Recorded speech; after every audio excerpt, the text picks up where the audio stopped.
how to ensure that regardless of our obvious deep disagreements about policy, maybe I can transmit some thoughts about maintaining the effectiveness, integrity, cohesion of the office, our various democratic institutions, and he's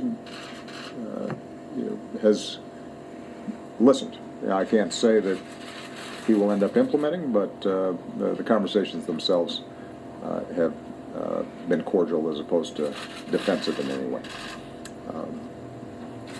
And I will always make myself available to him, just as previous presidents have made themselves available to me as issues come up. With respect to the FBI, I will tell you, I've had a chance to know a lot of FBI agents. I know Director Comey. They take their job seriously. They work really hard. They help keep us safe and save a lot of lives. And it is always a challenge for law enforcement when there's an intersection between the work that they are doing and the political system. It's one of the difficulties of democracy generally. We have a system where we want our law enforcement investigators and our prosecutors to be decisions not to prosecute. I have tried to be really strict in my own behavior about preserving the independence of law enforcement, free from my own judgments and political assessments in some cases. And I don't know why I would stop now. Mike Dornick of Bloomberg. There you go. Thank you, Mr. President. On Aleppo, your views that what happens there is responsibility of the Russian government, the Iranian government, the Assad regime, and pretty well aired.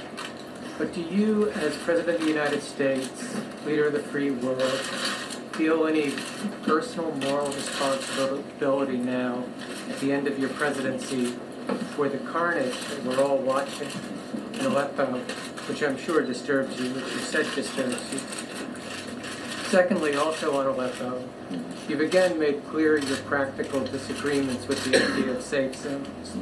And President-elect Trump has throughout his campaign, and he said again last night, that he wants to create safe zones in Syria. Where horrible things are happening, and because of my office, because I'm President of the United States, I feel responsible. I ask myself every single day, is there something I could do that would save lives and make a difference and spare some child who doesn't deserve to suffer? So that's a starting point. There's not a moment during the course of this presidency where I haven't felt some responsibility. That's true, by the way, for our own country.